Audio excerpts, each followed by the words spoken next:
As God's children, it has always been our lifestyle to worship the Lord and bring Him glory in everything that we do. We always give our best to God because we know that we cannot outgive Him. He got our back and He will always provide. Part of our worship to the Lord is our giving. We may be in the middle of crisis, but we will still hold on to what the Lord has promised. As the Bible says in Malachi 3:10, "Bring the whole tithe into the storehouse that there may be food in my house. Test me in this, says the Lord Almighty, and see if I will not throw open the floodgates of heaven and pour out so much blessing that there will not be room enough to store it." With a cheerful heart, we can bring our tithes and offering at Reigning Home.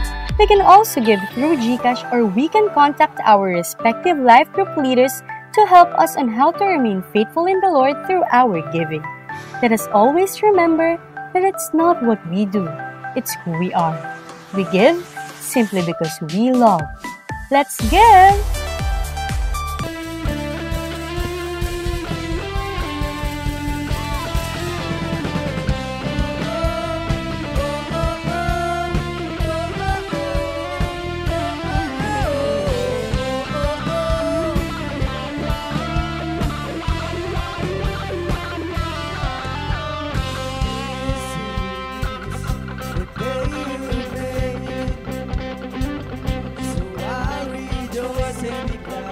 Rejoice and be glad in it. This is where I believe, 'cause you are more than enough for me. You are faithful to your promise. You are strong when I am weak. When I'm standing in your presence, I have everything I need. Come on, let's sing it. The joy of the Lord is my strength. It's more than a feeling. The joy of the Lord is my strength. Oh my soul, come on. Oh my soul, bless His name.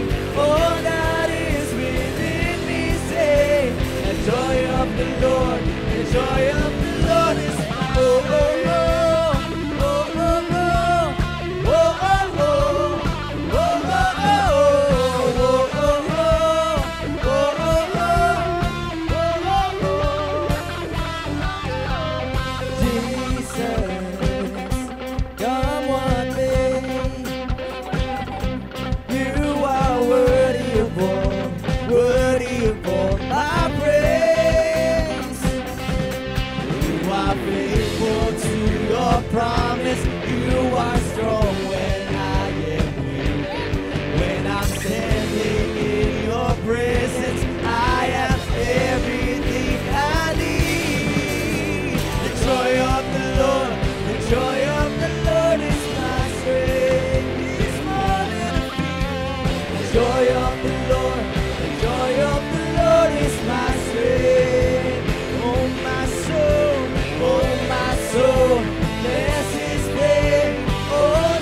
let's declare. The joy of the Lord. The joy of the Lord. The joy of the Lord is my strength. Oh my soul, bless His name.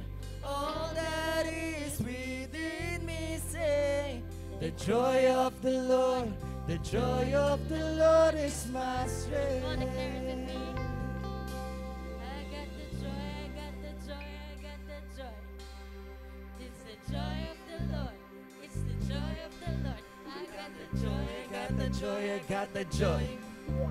It's the joy of the Lord. It's the joy of the Lord. I got the joy, I got the joy, I got the joy. It's the joy of the Lord. It's the joy of the Lord. I got the joy, I got the joy, I got the joy. It's the joy of the Lord. It's the joy of the Lord. I got the joy, I got the joy, I got the joy. It's the joy of the Lord. It's the joy of the Lord. I got the joy, I got the joy, I got the joy. It's the joy of the Lord. It's the joy of the Lord. I got the joy, I got the joy, I got the joy. It's the joy of the Lord. It's the joy of the Lord. I got the joy, I got the joy, I got the joy. It's the joy of the Lord. It's the joy of the Lord. I got the joy, I got the joy, I got the joy. It's the joy of the Lord. It's the joy of the Lord. I got the joy, I got the joy, I got the joy. It's the joy of the Lord. It's the joy of the Lord. I got the joy, I got the joy, I got the joy. It's the joy of the Lord. It's the joy of the Lord. I got the joy, I got the joy, I got the joy. It's the joy of the Lord. It's the joy of the Lord. The joy of the Lord. The joy of the Lord is my strength. He's more than a feeling. The joy of the Lord. The joy of the Lord is my strength. Oh my soul, bless His name. All that is within me say, oh my soul, bless His name. All that is within me say, oh my soul, bless His name. All that is within me say, the joy of the Lord, the joy of the Lord is my strength.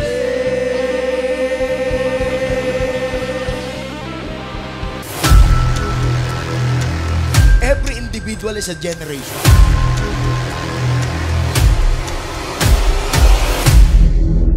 Basta sinabi ni Lord, mga kasama, sa'yo na yon.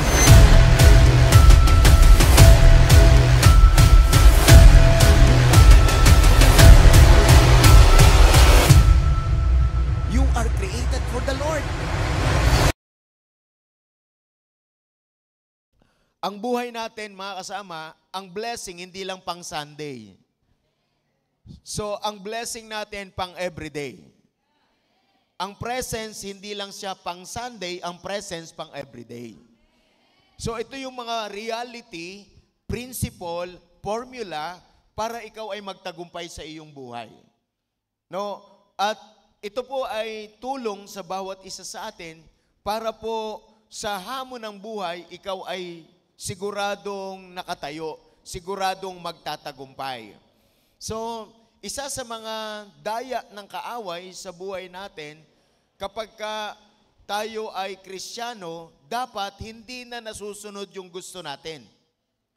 Dapat ang gusto natin, hindi na nasusunod, kundi ang sinusunod natin yung gusto ng Diyos sa buhay natin. So, let's talk about obedience. No, let's talk about obedience. Be reminded na ang pagsunod ay hindi pagsunod sa panahong gusto mo. Ang pagsunod, malalaman mo lang na yan ay pagsunod pag ayaw mo at gusto ng Diyos, ginawa mo, yun ang obedience. So, kaya excited ako na maunawaan natin ito sapagkat ang katangian ng totoong Kristiyano ay hindi yung nagbabasa ng Bible lamang. Hindi lamang yung uma-attend sa church. Hindi lamang yung nagme-memorize ng verse, kundi yung pagiging masunurin. Kasi hindi lahat ng may alam sa Bible masunurin. hindi lahat ng umaattend sa church, sa cell group, masunurin. So number one characteristic ng isang Kristiyano ay walang iba kundi ang pagiging masunurin. Kung bakit ko sinasabi ang mga bagay nito? Because this is the ultimate model of Jesus sa kanyang pagsunod sa Panginoon. And it is demonstrated in the Garden of Gethsemane. Si Jesus, ayaw niyang mamatay sa krus ng Kalbaryo. That's why nag-pray siya ng 3 beses sa loob ng isang gabi. Ang prayer niya, ang sabi niya, kung maaari, Panginoon, alisin mo sa akin ang saro ng paghihirap na ito, ngunit mangyari ang kalooban mo, hindi ang kalooban ko. Mangyari ang gusto mo, hindi yung gusto ko. So this is all about the model of Jesus. Christianity is after modeling of Jesus. Christ-likeness is dying to our own self and living for God. Kaya po yung salita ng Diyos, isinulat po yan, hindi tayo para pahirapan. Isinulat ang salita ng Diyos as principle, as formula. If you follow the principle, if you follow the formula, you will get the result. So kaya, yan po yung buhay na meron tayo sa Panginoon. Kaya, dinidiscourage natin ang bawat isa na hindi maging masunurin. Tandaan nyo po, kahit na gusto ko, basta ayaw ng Diyos, hindi ko gagawin.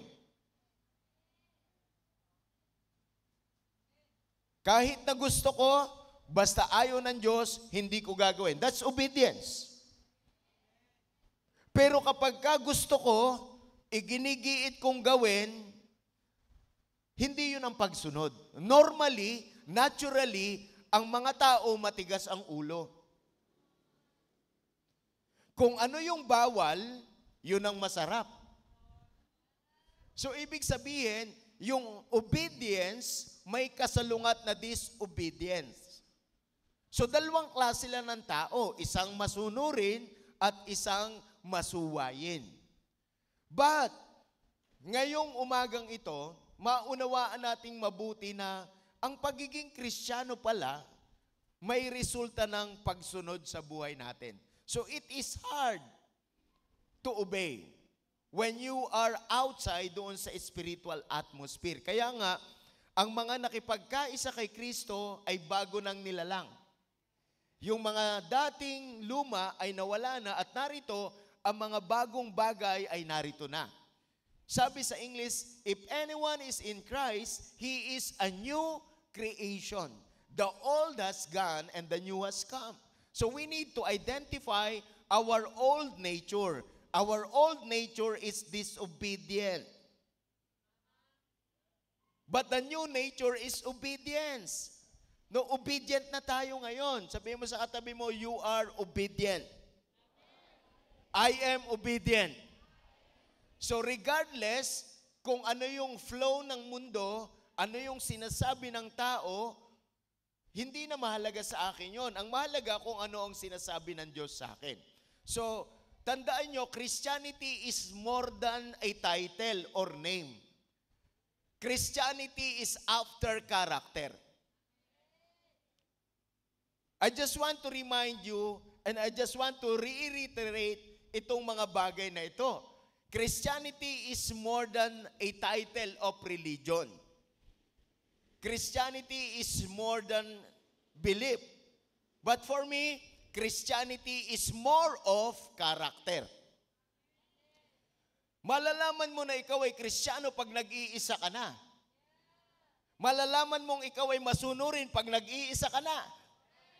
Sa ganito, hindi mo mararamdaman yan, hindi mo mamamalayan yan, pero pag nag-iisa ka na. So that's why maraming mga tao nagfe-fail hindi sa pag-attend. Maraming nagfe-fail pag nag-iisa na siya. So kaya gusto kong maunawaan ninyo na ang pagsunod sa buhay natin sa Panginoon may mga benepisyo. At yun ang pag-uusapan natin ngayon. Bihirang-bihira yung built-in, yung nasa loob mo na, hindi yung surroundings. yung ikaw talaga masunurin. Now, tandaan niyong mabuti, ang mga bagay na ito ay isang paalala sa bawat isa sa atin. Walang problema sa Diyos. Walang problema sa salita ng Diyos. Kung bakit walang nangyayari sa buhay natin, it's depend upon our character. Because your character, your attitude determines your attraction. So kapag ka sinunod natin ang salita ng Diyos, meron pong matinding mangyayari ito sa bawat isa sa atin. At ito po yung nawa makuha natin ang mga bagay na ito. Meron pong account sa Bible, it is a great story na makukunan natin ang lesson ngayon. And it is all about the prophet. It is all about the man of God, and it is all about his servant. Yung propeta ng Diyos, yung lingkod ng Diyos, at saka yung kanyang lingkod. And let us read the story in the book of 1 Kings chapter 18, and it talks about Elijah, a man of God, a prophet, na meron pong situation that time, and the situation that time, meron pong drought, meron pong tagtuyot. So kapag ka po may tagtuyot, meron pong great famine, merong matinding kahirapan. Kaya nangyari ang mga bagay na ito, it is because of the stubbornness of the king. No, nagkaroon po ng malaking problema yung hari, hindi ho siya naging masunurin sa Diyos, kaya po ang Panginoon ay nagpakita ng kanyang kapangyarihan, kaya nagkaroon ng tagtuyot doon po sa bansang kinalalagyan ng bansang Israel o ng mga Israelite people. But sa mahabang panahon, hindi nagpakita ang angel, ang prophet, at hindi siya nagbigay ng instruction, hindi siya nagbigay ng word mula kay Lord. Kaya po, merong ganitong bagay na nangyari. Because God is teaching His people. Tinuturuan ng Diyos ang kanyang mga anak.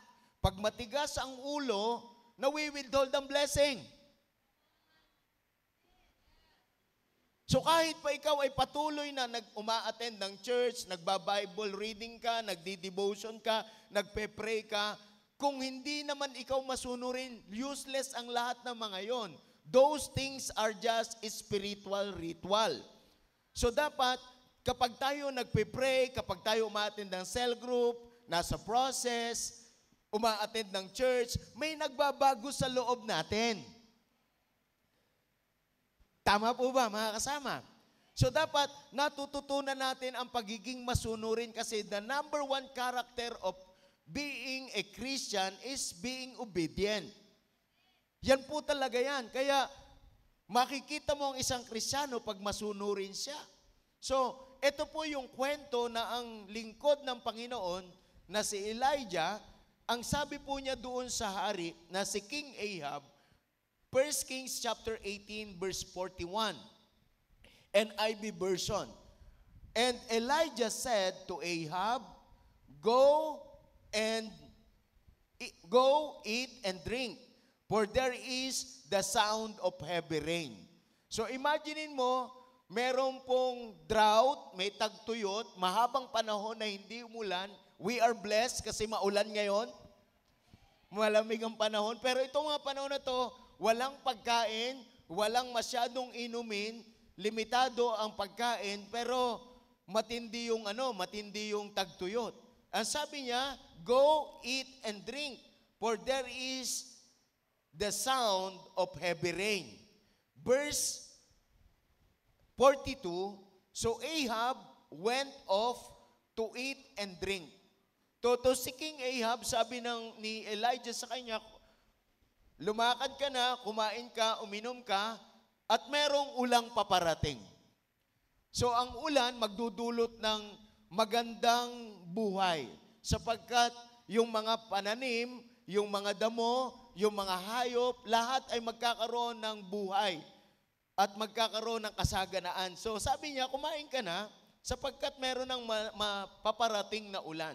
So Ahab went off and eat and drink. But Elijah climbed to the top of Carmel, bent down to the ground, and put his face between his knees. Alam nyo, itong bansang Israel, hindi sila makamove pag wala silang man of God. Because that is the principle. Bago kumilos ang bansang Israel, merong propeta ng Diyos na nagpapala sa kanila. So walang ulan, pero ang sabi ng propeta, kumain ka, lumakad ka na at uminom kasi merong paparating na ulan. So look at the action of this man of God. But Elijah climbed to the top of Carmel. It is a prominent mountain, bent down to the ground and put his face between his knees. Imagine mo, ito yung sinabi ng word ng Lord. Sabi niya, but Elijah climbed to the top of the Mount Carmel, bent down to the ground. Bent down to the ground. Bent down to the ground. And ang sabi, bent down to the ground and put his face between his knees.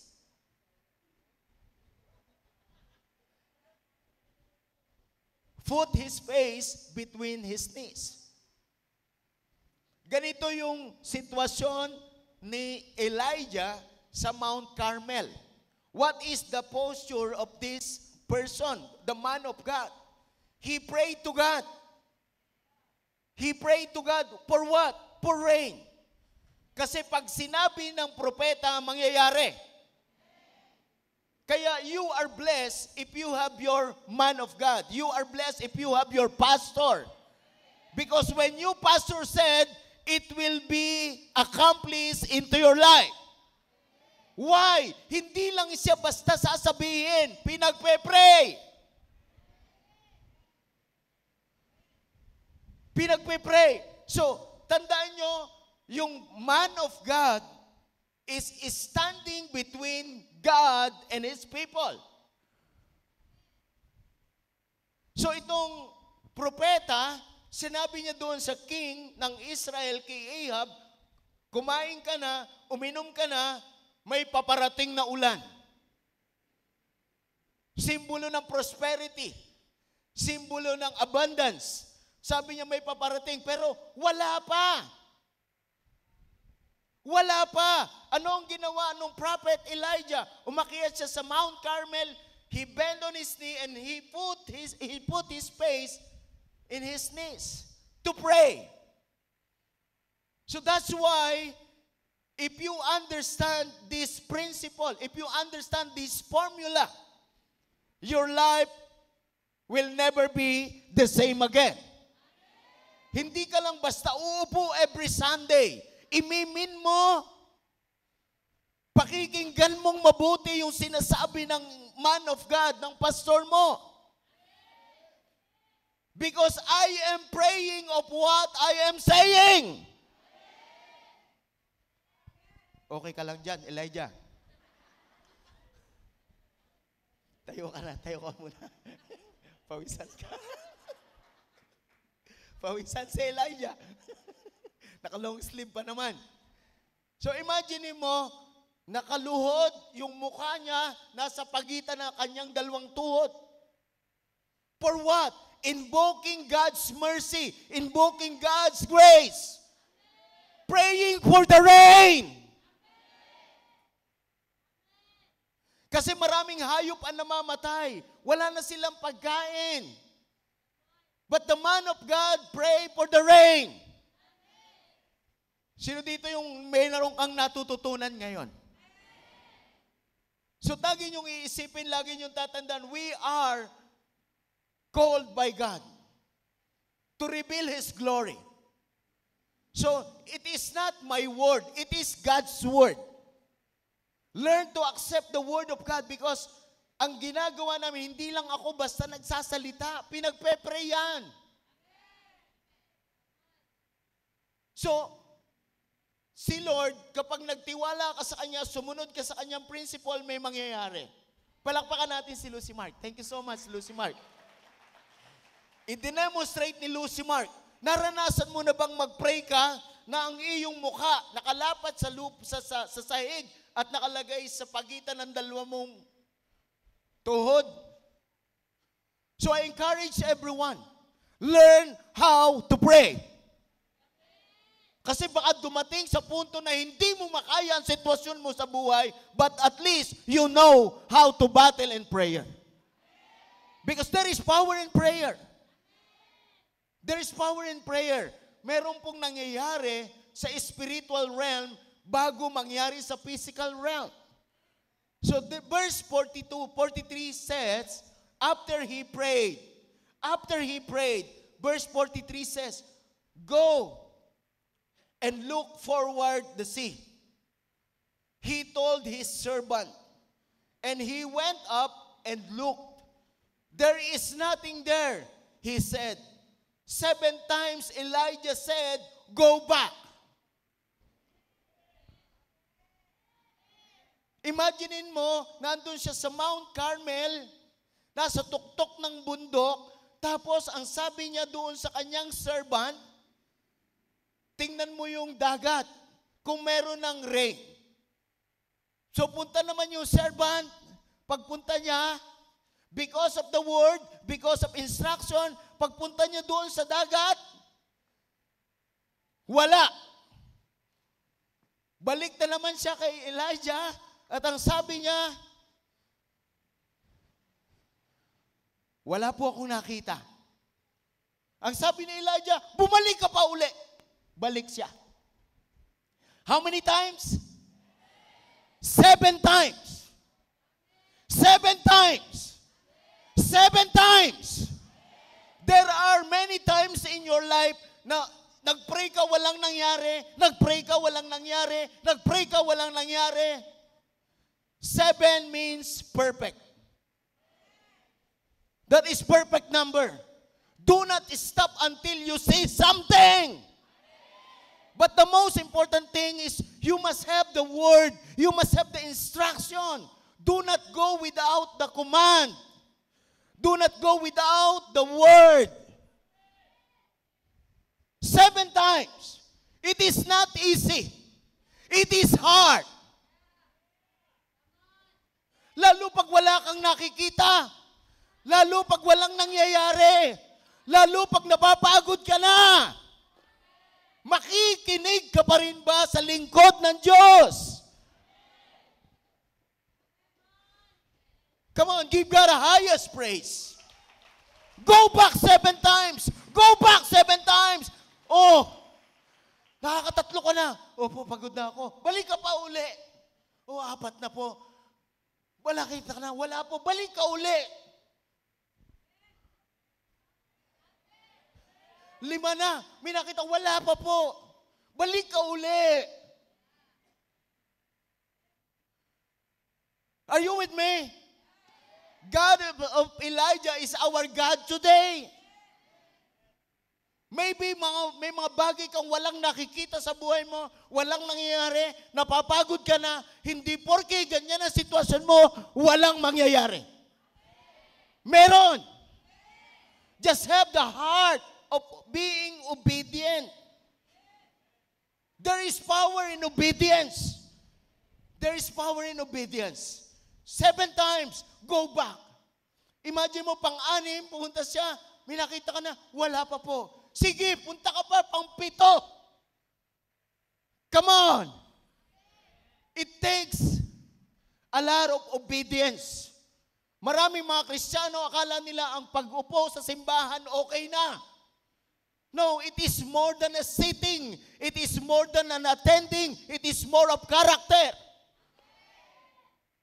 How's your character pag ikaw walang makita? How's your character kapag wala ka ng pag-asa?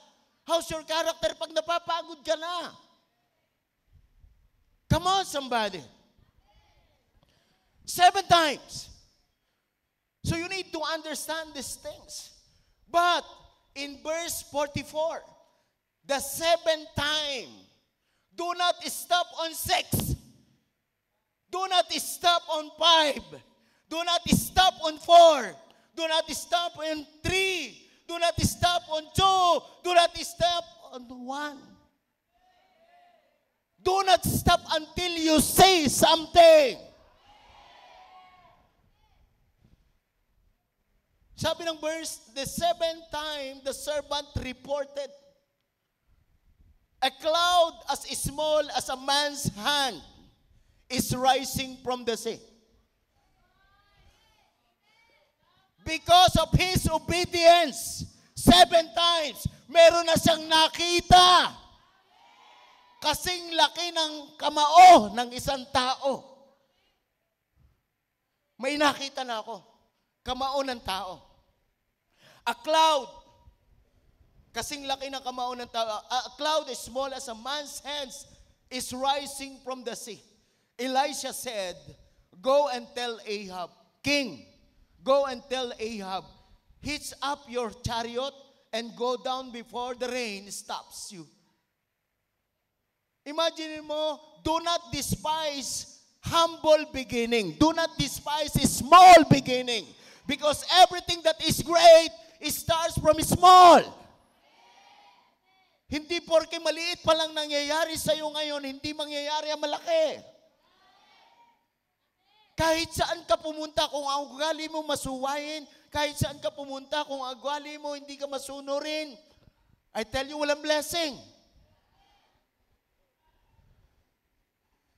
Here's the verse 45. Meanwhile, the sky grew black with the clouds. The wind rose, and a heavy rain started falling, and Ahab rode off to Jezreel. Sabihin mo sa katabi mo, papalaki yan. So maaaring wala kang nakikita, pero hindi porke wala kang nakita, wala. Hindi maaaring ilan sa atin dito, merong konti pa lang, maliit pa lang, hindi maaaring hindi yan lalaki. Because God is a God of increase. So today, I encourage everyone, be obedient. Be obedient because Christianity is far more of attendance. Christianity is far more of reading and memorizing the Bible. Hindi ko sinasabing wag umattend. Hindi ko sinasabing wag mag-memorize. What I'm trying to say is, you need to change. You need to change. We need to change. Walang kwenta ang pag-upo natin dito kung ikaw pa rin ang nasusunod. So, hindi porke walang nangyayari sa sinasabi ng pastor mo, hindi maaaring walang mangyari yan. So, you need to understand these things. If you want to experience abundance, miracles in your life, glory in your life, you need to be obedient. Because as a human being, it attracts. Obedience attracts miracle. So there is miracle to manifest. Are you excited in your life na mag-manifest ang milagro sa buhay mo? Ang mga milagro hindi mo pinaghirapan. Ang mga milagro hindi mo kayang gawin. Ang milagro, ang Diyos ang gagawa. So that's miracle is all about. Obedience, no? Miracle, there is miracle to manifest. Pakisabi sa katabi, lalabas ang mga milagro sa buhay mo. Kaya lang, napakahalaga ng obedience because it attracts miracle. It attracts miracle. Kaya we cannot afford to live an ordinary life. So be obedient. That is the formula. Kung hindi siya sumunod ng 7 times, walang small cloud. Walang great rain. But it started in obedience. So that's why human obedience attracts miracle to manifest. Sino dito excited ka na ang buhay mo punong-puno ng milagro? Wala ka pang sakit, milagro na ang buhay mo. Miracle is for us to experience every day. Because God is a miracle-working God. But it requires obedience in order for you to attract the miracle. Kaya nga sabi doon sa verse 43, sabi niya doon sa kanyang servant, go back, go and look forward to the sea. He told his servants and he went up and looked up. There is nothing there. There is nothing there. 7 times, Elijah said, go back, go back, go back, go back, go back.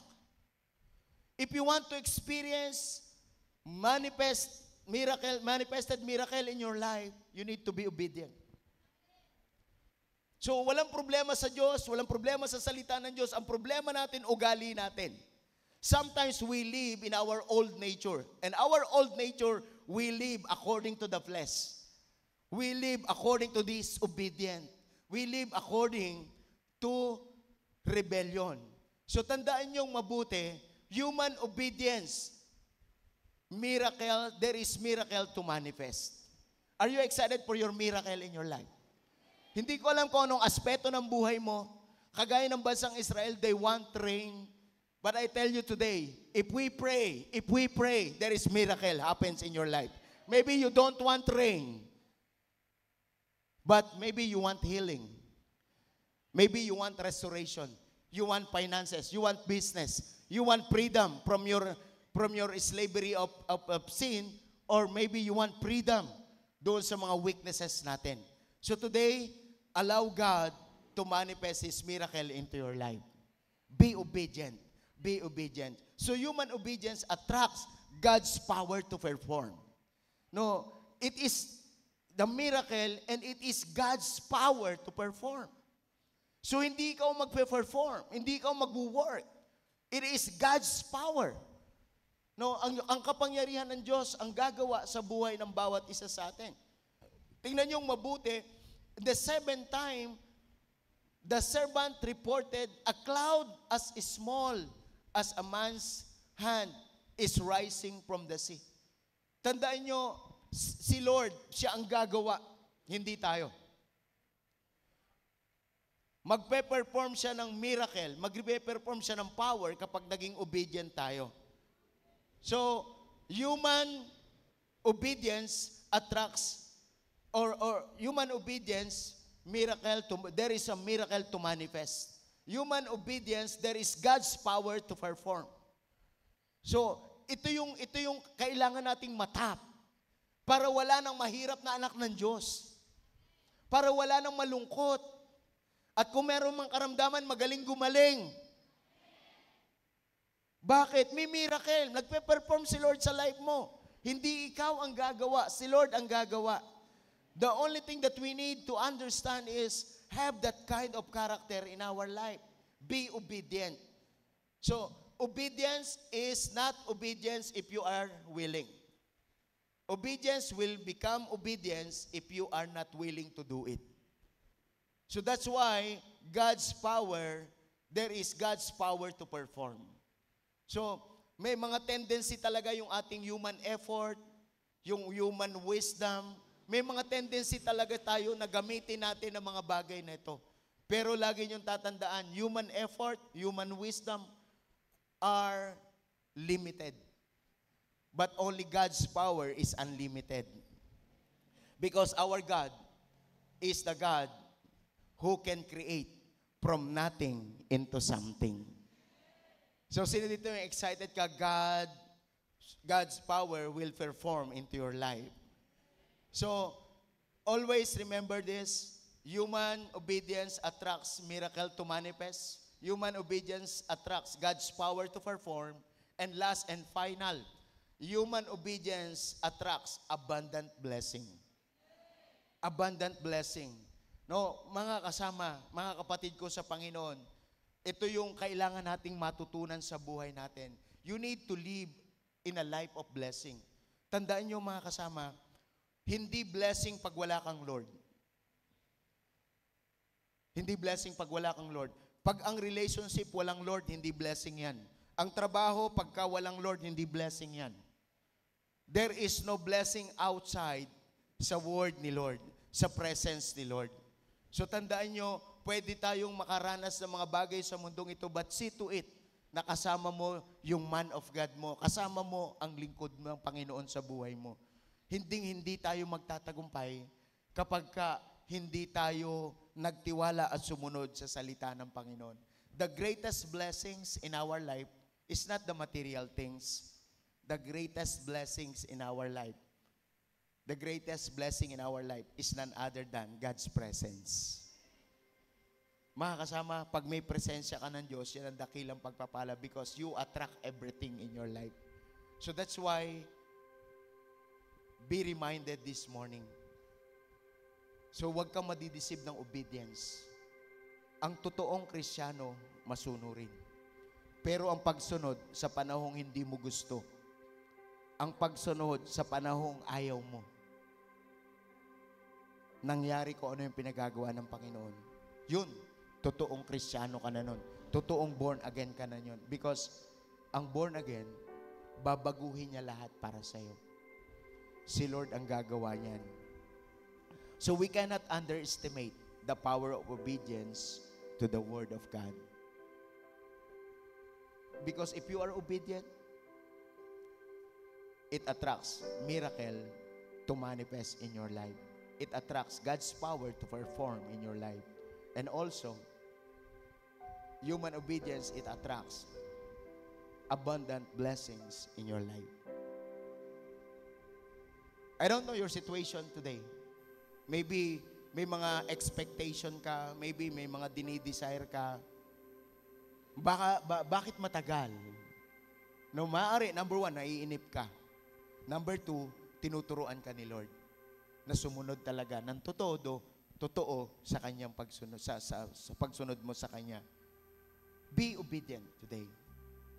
Ang pagsunod sa panahong wala nakakakita.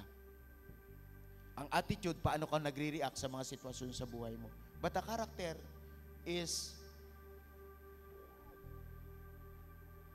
nag-a-attract talaga ng blessings sa life mo. So I don't know your situation today, but I just want to pray for you. Kung gusto mo talaga na mag-manifest si Lord sa life mo, maging masunurin ka. At ang pagiging masunurin, ugali po yan na dinawa ng Panginoon sa buhay natin. So in Ezekiel chapter 36, verse 26, I want you to experience all these things in your life. Sabi ng Ezekiel chapter 36, verse 26. Wala yan sa slide. Pakisundan nyo na lang ako. I will give you a new heart and put a new spirit in you. I will remove from you your heart of stone and give you a heart of flesh. So this is being a Christian. This is being a child of God. Meron tayong bagong puso. May bagong espiritu tayo. At doon sa verse 27, ang sabi niya, I will put my spirit in you and move you to follow my decrees and be careful to keep my laws. It is who you are. Do not be deceived by the enemy na okay lang na umupo ka dito. Okay lang na umattend ka. Pero yung ugali, huwag mong babaguhin. No, do not be deceived. Huwag kang madaya na ang pagiging Kristiyano ay nasa pag-attend. Tandaan nyo, ang pagiging Kristiyano ay nasa pag-uugali. Nasa pamumuhay. Pagka ang buhay mo naka-align na kay Lord, I tell you, you will live a life of blessing. God will perform miracle into your life. And God will manifest through His miracle into your life. So today, let us ask God, Lord, I want that to happen in my life. Maybe meron kang pinag-pray na matagal na. Maaring may sakit sa pamilya o ikaw mismo may sakit. Maaring may kaguluhan sa buhay mo, sa pamilya. Maaring may financial trouble, constant financial trouble. Laging kapos. But today, live a life of blessing. Live a life of blessing. So if you want to experience blessing in your life, if you want to experience God's power in your life, if you want to experience miracle in your life, be obedient. Kung tayo dati naging masuwayin, naging rebelde tayo, kahit nag-church tayo, kung ano sinasabi ni pastor, kinukontra mo sa isip mo, kinukontra mo sa kalooban mo, tandaan mong mabuti, there is power in agreement. Basta sinabi ng man of God, ng pastor mo, agrihan mo lang yan. If you agree on it, if we have agreement in the Spirit, do not disagree. Just agree. Magkakaroon tayo ng covenant. And that covenant is covenant with God. Because the Word of God says, 2 or 3 gathered in my name, I am in the midst. So ang context nito sa Matthew 18, it is all about agreement. Kaya, learn to receive the word. Learn to receive the word. Learn to agree in your spirit. I am obedient.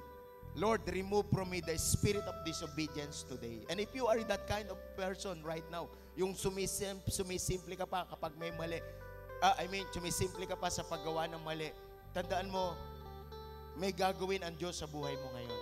It is God's work in your life today. So pwede bang tumayo tayo ngayon? Hindi kita kilala personally. Hindi ko alam yung secret place mo. Hindi ko alam kung ano yung struggle mo. But I tell you today, we can invoke God's blessing into our life today. Are you ready for that? Are you ready for that? So do you want to receive God's blessing? Just raise up your hands. Raise up your hands. Raise up your hands. As a surrender. Lord, starting today, God, I surrender to you. Lord, help me to become obedient.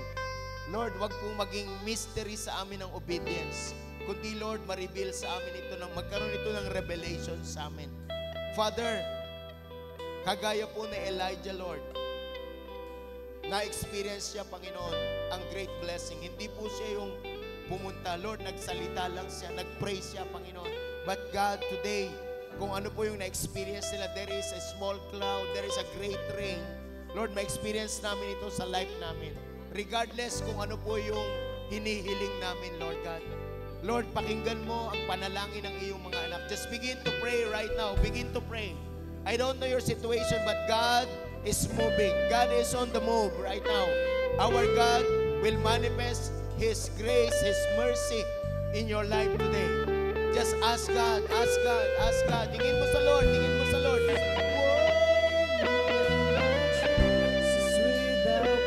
There is a flow, there is a flow, there is a flow, there is a flow.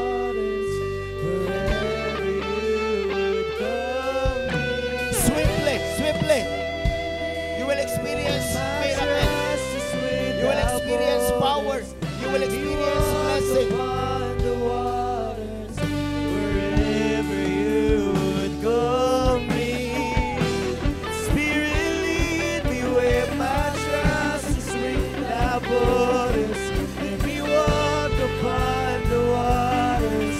Wherever you would go me, Spirit lead me where my trust is without borders. Let me walk upon the waters. Wherever you would go me, Spirit lead me where my trust is without borders. Let me walk upon the waters. Wherever you would go me, Spirit lead me where my trust is without borders. Let me walk upon the waters.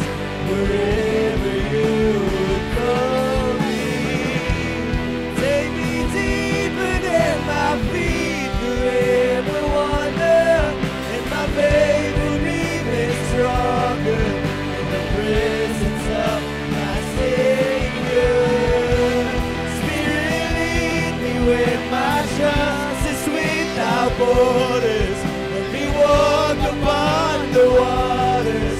Wherever you would call me, take me deeper than my feet could ever wander, and my faith will be made stronger in the presence of my Savior.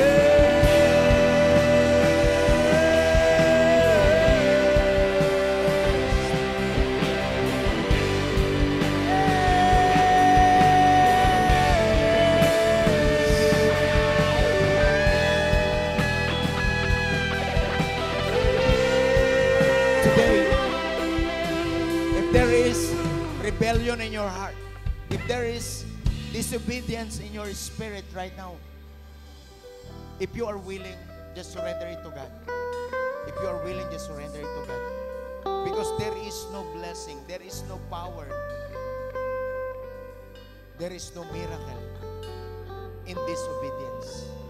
Father, we cast out, we remove, Lord, in our life, in our heart, in our mind, the spirit of rebellion. Lord, disobedience, Lord. Tinatanggal namin ang mga bagay nito. Sa pangalan po ni Jesus, Panginoon. Tinatanggal namin ito sa aming pagkatao. Tinatanggal namin ito sa aming pamilya. Tinatanggal namin ito sa aming pamumuhay, sa aming pag-iisip, Lord. Remove the spirit of disobedience, O God. Remove the spirit of rebellion in the name of Jesus in my life. And Lord, we welcome the spirit of obedience, Lord. Lord, lalangan mo po kami ng pusong masunurin, pusong nagpapasakop, pusong sumusunod.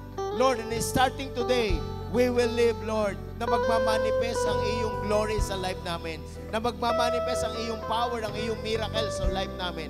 And Father, magmamanifest ang blessing mo sa life namin. Lord, pagpalain mo po ang iyong mga anak. Those who are ready to receive, just raise up your hands. Father, in the name of Jesus, Lord, change our hearts, Lord. Change our mind, Lord. Change our passion to you, Lord. Salamat po ng marami. And God, we are preparing for great blessings in our life. Lord, starting today, God, magiging masunurin na po kami, Panginoon. Salamat po, O Diyos. Selyuhan mo po, Panginoon, ang mga natanggap namin sa pangalan ni Jesus. Amen and amen.